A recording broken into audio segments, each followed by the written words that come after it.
The Last Breath of Ice.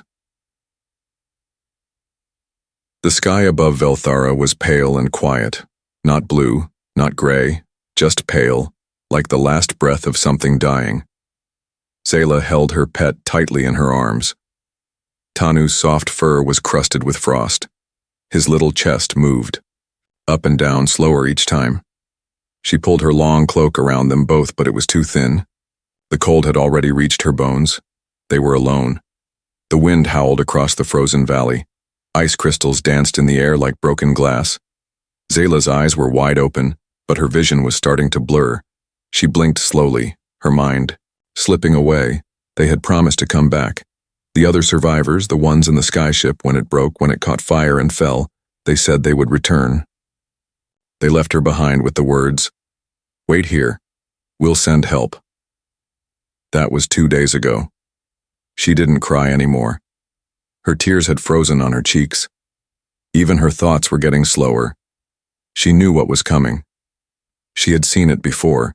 Back on her homeworld, when the harvest storms froze entire villages, death didn't come like a monster. It came like a whisper. Cold, soft, and silent. Tanu made a tiny sound. Not a growl, not a bark. Just a soft hum in her mind. He was still alive, still fighting. Zayla leaned her face against his fur. "I'm sorry," she whispered. I should have known they wouldn't come back." Tanu didn't answer, but he didn't let go either. She thought of warm things, fires, home, music, and sunlight. But they all felt far away. Too far. Even the stars above looked dim. Then, something changed. A sound. Crunch. She lifted her head. Crunch. Crunch. Footsteps. She couldn't trust her ears. She had heard things before. Ghost sounds made by the wind. But this was different. Steady, heavy. Someone, or something, was walking through the snow. She pulled Tanu closer, forcing herself to sit up. Her arms felt like stone. Her back ached. Her vision was shaky, but she stared out into the white, searching. And then, she saw it. A figure, tall, broad, wrapped, in black armor that steamed in the cold. Glowing lights ran down the arms and chest. A visor covered the face, and in one hand, a weapon? No, a heat torch. The figure knelt down in front of her. Zayla's heart beat faster. Her body screamed to move, to run, to fight. But she couldn't. All she could do was breathe, barely. The figure spoke, a voice, male, human, warm and deep, muffled. "By the helmet, I've got you," he said. "Don't move." Zayla didn't understand the words, but Tanu did. He translated in her mind. His telepathic link was weak, but still alive. He says he's helping. He's not with the others. Her lips trembled. "Why?" The man didn't answer right away. He placed a device in the snow. A blue circle spread out from it, melting the frost and forming a warm dome of energy. The cold wind stopped. The air inside shifted, became softer. He carefully reached for her. She flinched. "It's okay," he said again. Tanu spoke in her head. "Let him help. Please." Zayla allowed it. The man picked her up gently, like she was made of feathers. Tanu climbed into her arms and didn't let go. He placed them both on a heated mat. The warmth felt unreal. Pain came back first, like needles, in her fingers. Then tears, real hot tears. She looked at him through blurry eyes. "Who are you?" she asked in her own language. He removed his helmet. His face was rough with a short beard and tired eyes. A scar ran down his left cheek, but his eyes, they weren't cold. They were soft. Human eyes. "My name is Corwin," he said slowly. "And I wasn't supposed to find you." Zayla blinked. "Not supposed to?" Corwin didn't answer. He checked her vitals with a scanner. His hand brushed against the broken metal collar around her neck. "You're not one of the crew," he said, more to himself than to her. "You were a prisoner." Zayla looked away. I was A mistake to them. Silence passed between them. Then, Corwin did something strange. He took off one of his gloves and offered his hand to Tanu. The small creature sniffed it, then placed his paw in it. Corwin smiled. "You're braver than most soldiers I know." Zayla watched this human. His armor was dented, his hands were rough, but he had come through the storm. For her. For them. She didn't know why. Not yet. But she knew this. For the first time in days, she didn't feel alone. Outside, the storm raged on, but inside the dome, something warm had begun to grow. Not fire, not heat. Hope. The man with fire in his hands. Zayla didn't sleep much that night. Her body was warm again, yes. But her mind? It was wide awake. She lay under the emergency blanket Corwin had wrapped around her, still holding Tanu close. The heat dome gave off a low hum, almost like a lullaby, but her thoughts were louder. Who was this human? Why had he saved her when everyone else left her to die? She opened her eyes slightly. Corwin sat just a few feet away, fixing something on his suit. He worked with quiet focus, tapping a small screen, checking wires. The light from his torch flickered off his face, casting deep shadows across the scar on his cheek. He looked like someone who had seen war, someone who had survived it but hadn't left it behind. Zayla didn't know much about humans. Her people often called them brutes in iron, known for their strength, not kindness. But this one had knelt beside her. He had given her warmth. He had risked the cold to pull her and Tanu back from the edge of death. She watched as he pulled out a packet of rations, opened it, and placed part of it in a small container. He slid it across the ground toward her. "I don't know what you can eat," he said, "but this won't poison you." Zayla looked at the food. It was dull gray paste. Not pretty, not appetizing, but the smell, it reminded her of roasted nuts from the summer markets of her childhood. She took a small bite. It was warm and safe. She nodded once. "Thank you." Corwin glanced at her. "You speak trade language?" "A little," she said, carefully. "Better with ThoughtLink." He looked down at Tanu, who was curled up on her lap again. "The little one? He's a thought talker?" Zayla stroked Tanu's head gently. "Yes, he links with my mind, helps me speak, helps me feel less alone." Corwin nodded. "Smart creature. Loyal." Zayla didn't say anything at first. Then she added, "He was born in the low caves. My people, we used to fear his kind." Corwin raised an eyebrow. "Why?" "Because they remember everything." That made Corwin pause. He leaned back slightly, resting against his pack. "So why are you out here? In the middle of this frozen hell?" Zayla hesitated. The words came slowly. "My ship crashed. I wasn't supposed to be on it. They were taking old weapons from a ruin far north. I was their translator, their servant." Corwin's eyes darkened. "Slaver crew?" "Yes. When the ship broke, they left. Said I would slow them down." He clenched his jaw. "Cowards." Zayla looked at him closely. "Why did you stop for me?" He shrugged, but there was tension in the way his shoulders moved. "Protocol said avoid contact. I'm here for tech recovery. The usual scout job." "But you didn't leave." He looked into the fire torch. "No, I didn't." Zayla sat up more. "Why?" Corwin's voice dropped low. "Because I've left people behind before, and it still wakes me up at night." The silence after those words was deep. Zayla felt it settle between them like a cold shadow. She looked at the ground, unsure what to say.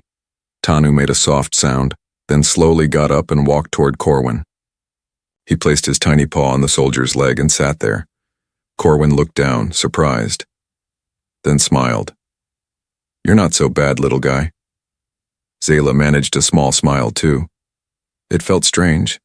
Her face wasn't used to smiling anymore. "I think he likes you." she said softly. Corwin reached down and gently scratched Tanu behind the ear. Smart creature, he repeated. Knows who the good ones are. A beeping sound came from Corwin's wrist. He tapped it. A screen lit up, showing flickers of map data and energy signals. Zayla tilted her head. What is it? Something's wrong, Corwin muttered. A new signal just activated. South of here. Big energy spike. Your team? Not mine. And not friendly. He stood up, face tight with worry. We need to move soon. Zayla looked up at him. I cannot walk far, I still feel weak. He nodded. Then we move slowly. Carefully. Zayla hesitated. You don't have to help me more. Corwin glanced at her with something unreadable in his eyes. Yes, I do. Hours. Later they broke down the heat dome. The cold was back, biting at Zayla's skin, but she was stronger now. The food and rest helped. She pulled her hood tight, kept Tanu wrapped in her arms, and followed Corwin as he led the way through the snow. He had given her small heated pads for her boots. Every few minutes he checked on her. He didn't talk much, but when he did, his voice was calm. Behind them, the sky was turning darker. Strange clouds gathered in the east, fast and heavy. Zayla didn't need to ask. She knew what it meant. A storm was coming, and something else was following them. She turned to Corwin. Do you think we'll survive this? He didn't answer, right away. Then he looked at her, his eyes steady. We're not going to die today, not while I've got fire in my hands. And with that, he lifted the torch, its flame cutting a path through the growing dark.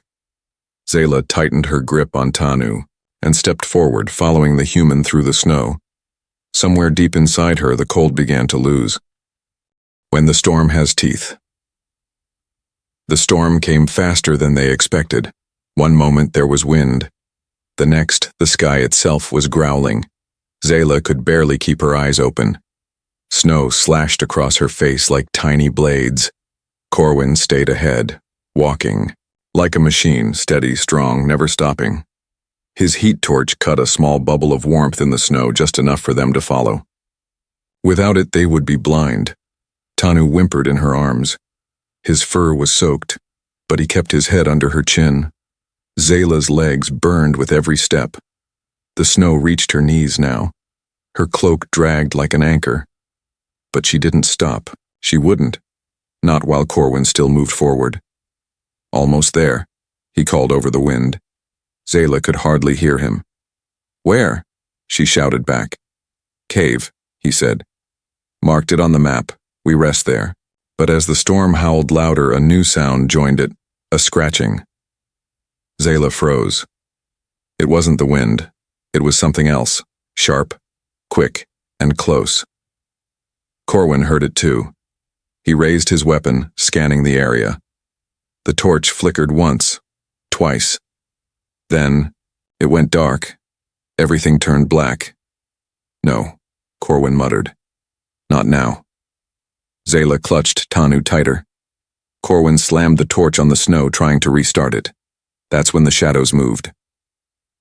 Out of the white blur, something crawled forward, tall, thin. Its limbs were too long, bent the wrong way. Its eyes glowed faint blue like cracked glass in the snow. Zayla gasped. Scaleth. Corwin looked at her. You know it? Yes, she whispered. Ice predator. It hunts heat. The creature snarled. Its breath fogged the air, thick and yellow. Corwin stepped in front of her. Stay behind me. Another figure appeared to the left, then one more to the right. The Scaleths were circling. Corwin pulled a flare from his belt and cracked it. Red light burst out, bathing the snow in bloody color. The creatures shrieked at the sudden light, but didn't run. They're not scared, Corwin said under his breath. They're hungry, Zayla answered. Then the first one leapt. Corwin fired. The shot hit the creature midair. Ice shattered off its skin, but it kept coming. It slammed into Corwin's chest, claws raking his armor.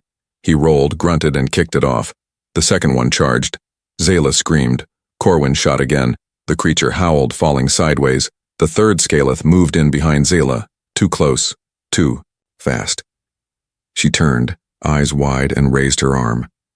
A spark flashed from her palm, bright, hot, wild. The creature screamed, its chest smoked where the energy had hit it. It stumbled, then fled into the snow. Corwin stared. What was that? Zayla looked down at her hand. Her skin still glowed faintly. I don't know, she said. It hasn't happened since I was a child. He pulled her behind him again. Whatever it is, keep doing it. The first creature wasn't done. It came again, this time circling, fast. Corwin grabbed a spike from his gear and slammed it into the ground. A shock wave burst out. A heat pulse. The creature screamed and turned to run. All three disappeared into the storm. For a moment there was only silence. Corwin collapsed. To one knee, panting, Zayla rushed to him. You're bleeding. He looked down. A long tear ran across his side.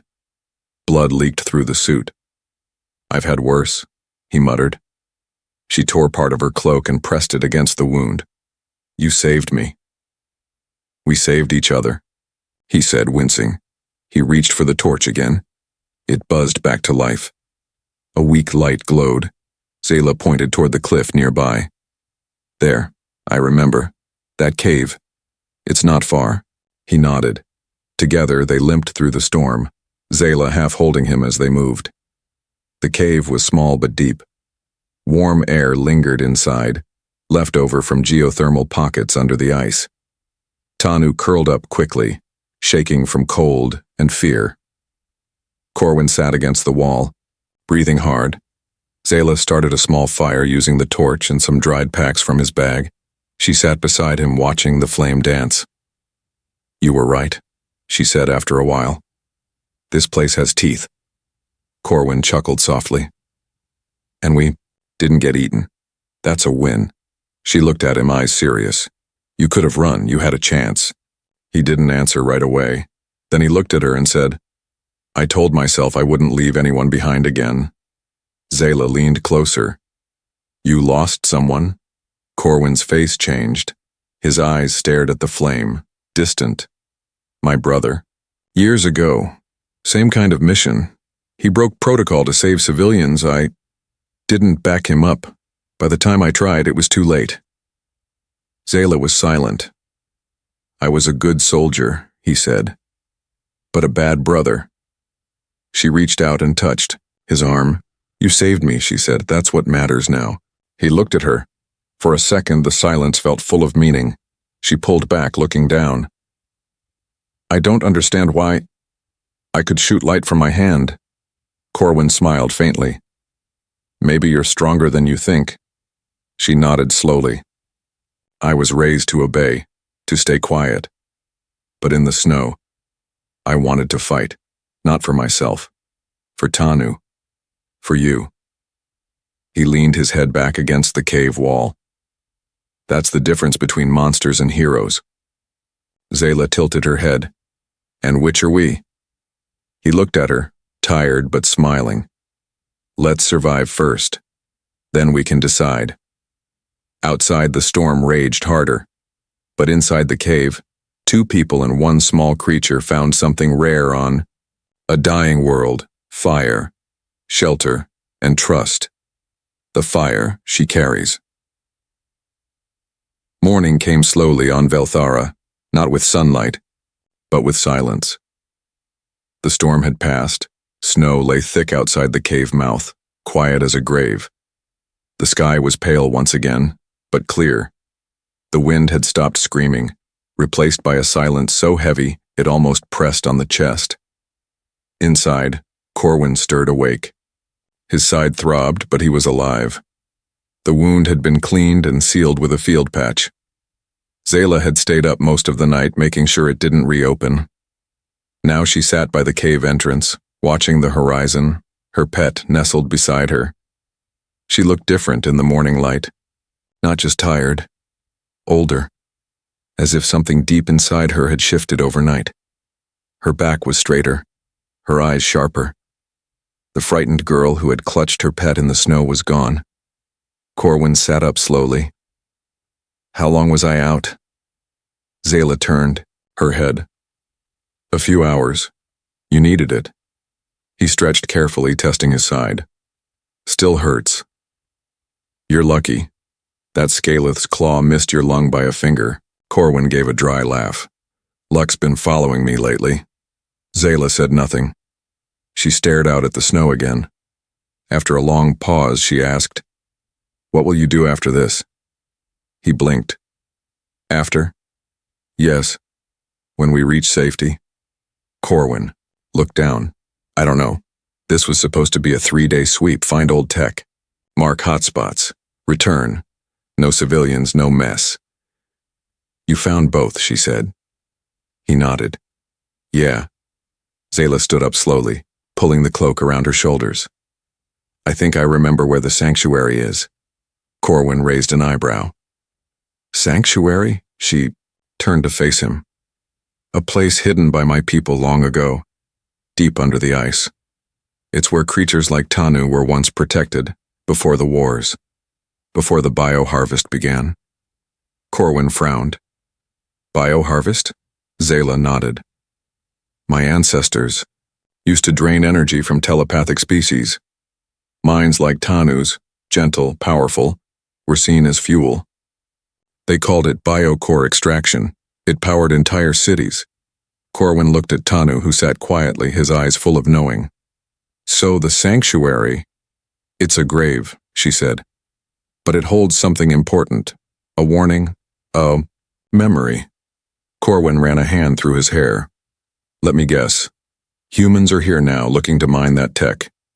Yes, Zayla said, and they don't understand what they're waking up. He leaned forward, serious now. How do you know this? She hesitated, then, slowly, she lifted her sleeve. On her arm was a mark, a glowing line of alien script that pulsed faintly with golden light. I was chosen, she said. Born with this mark, it connects me to the old places. I don't know how, but when I get close, I feel it. Corwin stared at the mark. You're like a living key. She nodded. That's why the slavers kept me alive. They thought I could open the sanctuary, but I refused. They beat me, starved me, Tanu kept me strong. Corwin sat back, his face unreadable. Then he said, We'll find it.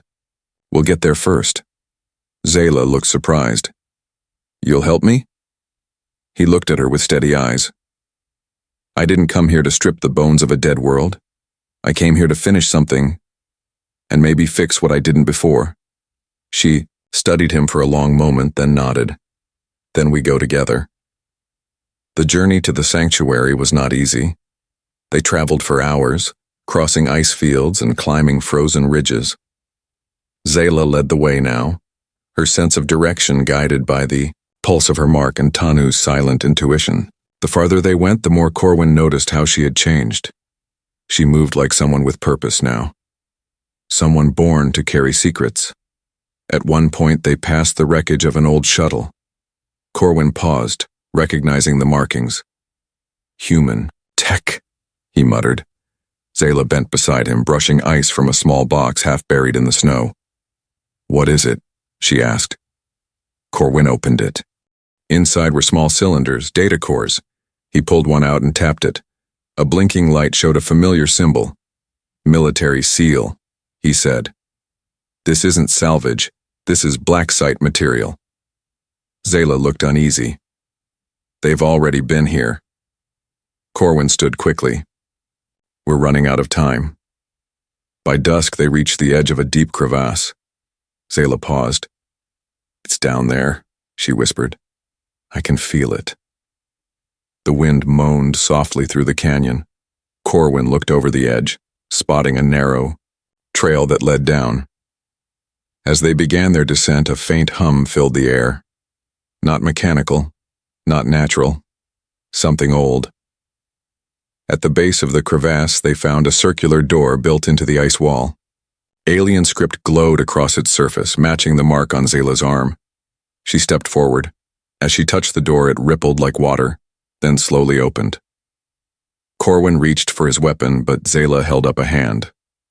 No weapons, she said. Only memory here. They stepped inside. The sanctuary was massive. Tall archways stretched into the dark, glowing with slow pulses of golden light. Frozen statues lined the hall, some alien, some animal, some half-formed. All looked ancient. At the center stood a column of crystal humming softly. Zayla approached it. The crystal flared as she placed her palm on it. Light poured from the stone, creating shapes in the air, floating images, memories. Corwin watched, wide-eyed. He saw cities powered by glowing creatures, their minds trapped in glass. He saw battles, revolts, burning skies. Zayla stood in the middle of it all, tears running down her face. They used them, she whispered. My ancestors used them like batteries. And when the creatures died, the cities went dark. Tanu let out a long, sorrowful hum. Corwin stepped closer. If humans find this place, if they try to take it, they'll awaken things that should stay buried, Zayla said. Corwin turned to her. Then we need to make sure no one ever finds it. Zayla met his eyes. We seal it. Together. Outside, the sanctuary, as they stepped back into the cold wind, Corwin paused. He tapped his wrist comm. A red light blinked. A signal. Someone's close, he said. Tracking us. Zayla gripped her cloak tightly. Your people? Corwin looked into the distance. No. Worse, my old squad. She frowned. They'll kill us. He nodded. If it means getting inside, yes. Zayla looked back at the glowing door. Then we must destroy the key. Corwin's voice was low. They'll come for us. For you. She looked up at him, unafraid. Let them come. The march beneath two moons. The cold night stretched wide beneath Velthara's twin moons. They rose slowly, like pale eyes watching the frozen world below. One was soft blue, the other sharp white. Together, they lit the snow with an eerie glow. Beautiful, but strange. Alien. Zayla stood silently at the mouth of the sanctuary, her cloak snapping in the wind. She stared at the trail they had come from, eyes narrowed. They're coming, she whispered. Corwin crouched beside her, checking the charge on his pulse rifle. How many? Tanu's ears twitched. He let out a soft growl. Zayla closed her eyes. Her skin prickled with energy. 3, maybe 4. They're spreading out, trying to flank us. Corwin didn't look surprised. Standard sweep pattern. Trained soldiers. Your old squad? She asked. He nodded slowly. Yeah. They were scavengers before they were soldiers. They'll strip this planet to the bone if we let them. Zayla turned toward the sanctuary again. Its glowing doorway now pulsed gently, reacting to her presence. We can't let them go inside, she said. No, Corwin agreed. We can't. For a few long moments they stood in silence.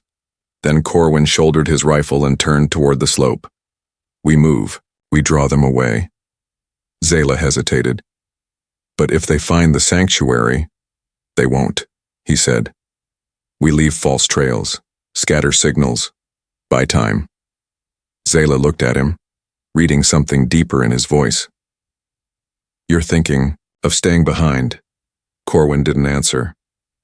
I won't let you, she said firmly. We do this together. A small smile touched the corner of his mouth. You're more stubborn than I thought. I've survived too much to give up. Now. The two of them moved fast, cutting across the snowy ridges and leaving behind a trail of decoy beacons. Corwin dropped signal scramblers in the ice, each one sending out false energy readings that would confuse the trackers. They stopped only once, to hide Tanu. Near an old, collapsed fuel station, Zayla found a small cavern, warm enough to keep him alive. She knelt beside him. I'll come back, she whispered, pressing her forehead to his. You have to trust me. Tanu let out a low hum, sadness filling the air like mist. His tiny paw touched her face before he curled into the blankets Corwin had left behind. Zayla's heart ached, but she stood tall. She was no longer running to survive. She was walking to protect. They moved by moonlight, every step drawing them farther from the sanctuary. Every breath was measured. Every shadow watched. Hours passed, then came the first shot. It sizzled past Corwin's head and melted snow behind him. "Go!" he shouted, grabbing Zayla's hand. They darted between frozen boulders, breath steaming in the cold. Another shot rang out. Then another. "They're close," Zayla yelled. "I know." Corwin pulled her down behind an icy ledge. A voice echoed from the ridge above. "Corwin, you should have left her." Zayla peeked over the ledge. A tall figure in black armor stood just meters away. His visor glowed red. Corwin muttered under his breath. "Crane, you're outnumbered." The voice called again. "Drop the weapon. Give us the girl." Zayla's blood went cold. Corwin stood up slowly, hands raised. "You're on the wrong side of this, Crane." The man stepped closer. "The only side I care about is profit. There's tech in that sanctuary worth more than all our contracts, combined." "Step aside." Corwin shook his head. "She's not a target, she's the key." Crane paused, then laughed. "Even better. We'll take her too." Corwin fired. The pulse blast lit the ridge with a flash of blue. Crane ducked behind cover, cursing. Gunfire exploded all around them. Zayla rolled to the side, sparks flying over her head. She gritted her teeth. "We can't outrun them." Corwin pulled something from his belt. A compact explosive. "We're not going to outrun them," he said. "We're going to bury them." He tossed the device toward the ridge. It landed in the snow. A heartbeat later, boom. The explosion shook the valley, sending ice and rock crashing down. Zayla grabbed Corwin and dove for cover. Snow burst into the sky like smoke. When the air cleared, the ridge was gone. Crane and his men were buried, for a year. Now. They didn't speak for a while after that. Just breathed. Zayla's hands trembled. Her face was pale. Corwin leaned against the ledge, eyes closed. "That won't stop them forever. Someone else will come." Zayla looked up at the moons. "Then we destroy the sanctuary. Bury it like the ridge." Corwin frowned. "You sure?" "It's the only way." They returned to the sanctuary the next morning. The trail was hidden. No one followed. Inside the glowing chamber, Zayla stood before the crystal pillar again. It shimmered at her presence. "This place holds memories," she whispered. "But memories can be twisted if it falls into the wrong hand," Corwin nodded. "Then we wipe it." She reached for the crystal. Her hand glowed again, the same fire that had saved her from the Scaliths. But this time, it felt controlled. Directed. She pushed energy into the crystal. The walls began to hum. The statues trembled. Cracks spread along the floor. "Go!" she shouted. They ran as the sanctuary collapsed behind them. The doorway folded inward, sealing itself shut in a burst of golden light. Then the ridge above groaned, crashed, and buried it all under tons of ice. Gone. Lost. Safe. They returned to Tanu's hiding place just before nightfall. He leapt into Zayla's arms, humming with joy. She held him close, tears falling freely, for the first time in days. Not from fear, from relief. Corwin stood nearby, silent. "You did it," he said. "We did it," she corrected. He looked out at the snowy horizon. "So what now?" Zayla was quiet for a long moment. "Now," she said, "we make sure no one ever tries again." Corwin turned to her. "There's a ship not far from here, a medevac station. I can call it in. We go there. Get you off this world." Zayla looked down at Tanu, then back at Corwin. "I want to speak to your leaders," she said. "I want to tell them what happened here." Corwin smiled softly. "You'll be the first alien most of them have ever listened to." "Then, let's make them listen." Together they stepped into the snow once more. Not as survivor and soldier, but as protectors of something greater. A sanctuary made of bones. The snow crunched under Corwin's boots as he walked in silence, rifle strapped across his back, eyes always scanning. Beside him, Zayla walked with her head high, her cloak flowing behind her like a banner. Tanu sat, tucked safely in the front fold of her wrap, his small head poking out, bright eyes alert. Their journey now had a new direction, the medevac station buried inside a canyon several kilometers west of the sanctuary ruins. It wasn't a military base, just a remote aid station meant for minor extractions and emergencies. Corwin hoped the comm tower was still working. They moved at sunrise. The sky above was clear, but the air carried a tension that was hard to ignore. Zayla felt it in her bones, something unseen still watched. By midday they reached the cliff's edge. Corwin raised a hand, signaling to stop. Below them, nestled between jagged ice spires, was the medevac station, half buried, half burned. Black smoke curled weakly from its far wing. The antenna was bent.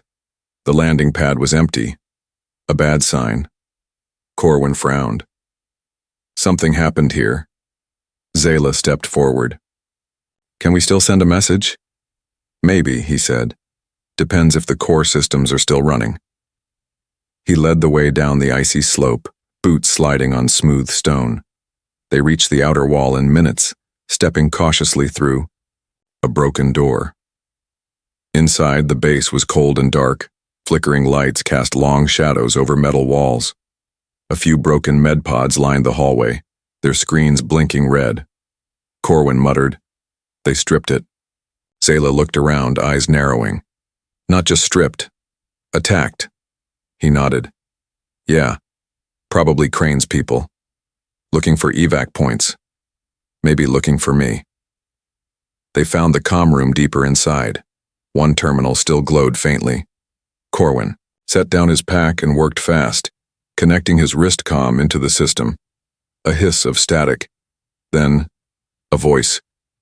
"This is Outpost 9. State your identification." Corwin leaned close to the mic. "Recon Officer Corwin Dask, Alpha 7 Protocol, Survivor. Extraction required. Confirm coordinates and respond." There was a pause. A long one. Then, "Request acknowledged. Extraction ship en route. ETA, 6 hours. Remain in signal range." Corwin sat back and exhaled. "They're coming." Zayla didn't smile. "That's good, but what if they bring others too?" Corwin nodded. "Then we don't let them near you." They waited in silence, hidden in the station's old medbay. Zayla sat on the floor, eyes closed. Tanu curled in her lap. Corwin cleaned his rifle. But inside he wasn't calm. Memories kept circling in his mind. His brother's face before the last mission. His team walking away from civilians. The look on Zayla's face when she realized her world had been used, harvested, thrown away. He wasn't a hero. He was just trying to stop the bleeding before it went too deep. Zayla opened her eyes and spoke quietly. "There's something you should know." Corwin looked at her. "The sanctuary we destroyed. It wasn't the only one." He sat up straighter. "What do you mean?" She held Tanu a little tighter. "My people built many sanctuaries across other planets, other cold worlds, to hide what they were doing. When the uprising happened, most of the knowledge was lost, but some of it is still buried, still active." Corwin stared.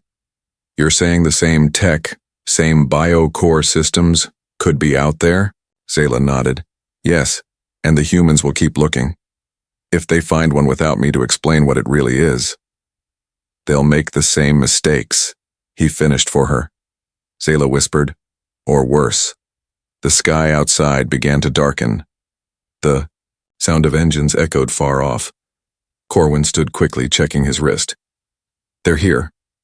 He moved to the landing pad, raising a flare. A small black dropship descended from the clouds, its legs hissing as they hit the ice. 2 figures stepped out. One was a pilot.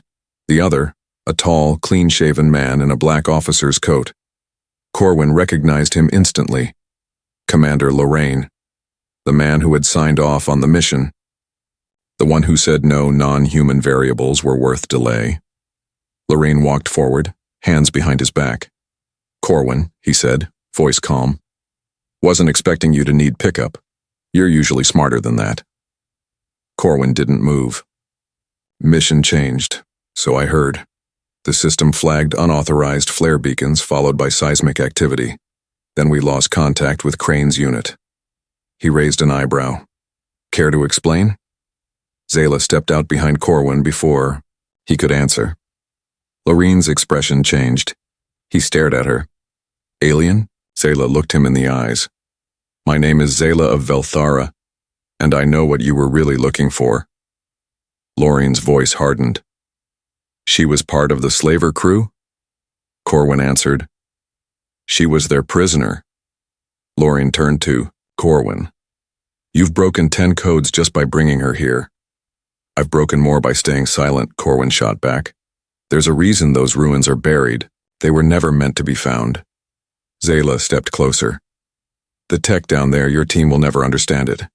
You'll turn it into weapons. You'll kill what's left of my people's memory." Lorraine looked between them. "You destroyed the site?" "Yes," Corwin said, "because it needed to stay buried." Lorraine's jaw tightened. "I'll have to report this." Corwin shrugged. "Good. Maybe this time the report will include the truth." Lorraine didn't respond. He simply turned and nodded to the pilot. "Prep departure. We'll take both of them." Zayla tensed. "I'm not going into a cage." Corwin put a hand on her shoulder. "You won't have to." Hours later they sat quietly in the dropship as it cut through the clouds. Zayla stared out the window. The sanctuary was gone, but her fight was just beginning. Corwin sat beside her. His face was unreadable, but inside, he knew the real war wasn't with the creatures in the snow. It was with the people who wanted to twist knowledge into power. "You okay?" he asked softly. Zayla looked at him. "No, but I will be." Tanu hummed in agreement, head resting on her lap.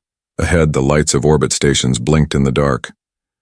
Behind them, Velthara lay still, its secrets now sleeping again, under layers of ice and time. But not forever, because memories can be buried. But truth always finds a way back. The warmth of the enemy. The ship's engines hummed steadily as it broke through the clouds and left Velthara's orbit. Zayla sat in silence, her gaze locked on the window as the icy planet shrank below them. Just a white-blue marble now, frozen and quiet. Tanu rested in her lap, curled in a tight ball, sleeping peacefully for the first time in days. Corwin watched her from the opposite seat. He could still see the dust of the sanctuary collapse in her hair, could still see the fire she carried. Not the glowing kind she summoned with her hands, but the one in her eyes.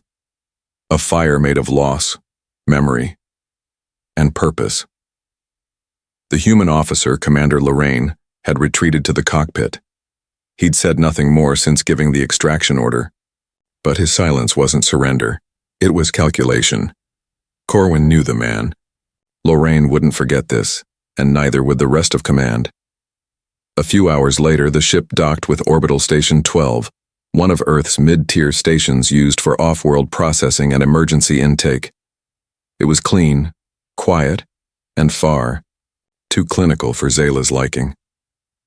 White metal walls stretched in every direction, humming with artificial life. She followed Corwin through the halls, her feet bare against the smooth floor. Tanu walked beside her, connected by thought, radiating calm. But her heart was not calm. People stared. Not because of fear, because of curiosity. She was the only alien on the station. A female with pale blue skin, long braids woven with bits of crystal and thread and golden markings that shimmered faintly when the lights passed overhead. She looked like a ghost from a myth book, a story that shouldn't be walking through their clean, regulated corridors. Some soldiers reached for their weapons instinctively. Corwin placed a hand near his belt. "Calm but ready. Easy," he said quietly to one of the guards. "She's not a threat." The guard hesitated, then lowered his hand. Zayla didn't speak. She walked straight ahead, head held high. If they wanted to watch her, Then let them. They brought her to an isolated debriefing chamber, glass walls, steel table, 2 chairs. Corwin stayed close. Tanu sat at her feet, his presence like a warm thread connecting her mind to something safe. Soon, the door opened. Commander Lorraine stepped inside, along with a senior counselor, an older woman with iron gray hair and sharp eyes. Corwin stood and nodded. "Ma'am," the woman ignored him and turned her gaze to Zayla. "You are Zayla of Velthara? Species?"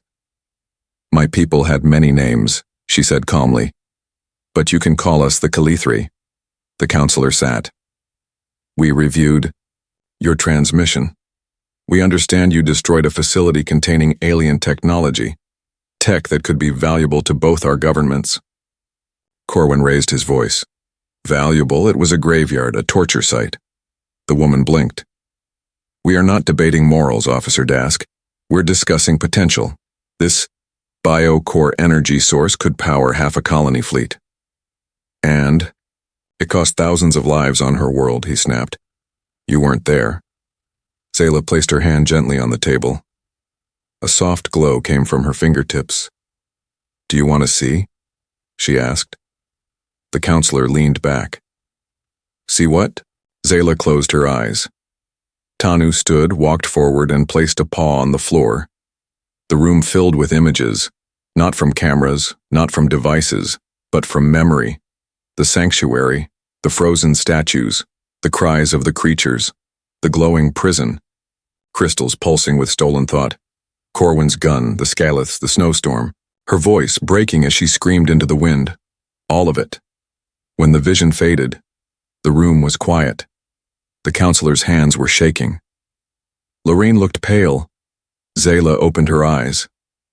"This is what you want to dig up. This is the cost of power." The counselor stood slowly. "Leave us." Lorraine turned to her. "But," I said, "leave us." He hesitated, then walked out, his boots clicking too loudly on the floor. The woman leaned closer to Zayla. "What do you want?" Zayla met her eyes. "Let me speak. Not just to you. To all of them. Your people, your leaders. Let them hear what happened. Let them understand why this technology must stay buried. You think they'll listen? I think they have to." A week passed. And then Zayla stood before the United Worlds Council, a circular chamber floating above Earth's stratosphere. Delegates from dozens of species watched her through screens and from balconies. She wore no armor, no symbols, just her cloak and the mark on her arm. She spoke simply, of pain, of mistakes, of memory. She showed them what was done on Velthara. She showed them what could happen again, and for the first time in generations they listened, not because she was powerful, because she was honest, and because the fire in her voice could melt even the coldest hearts.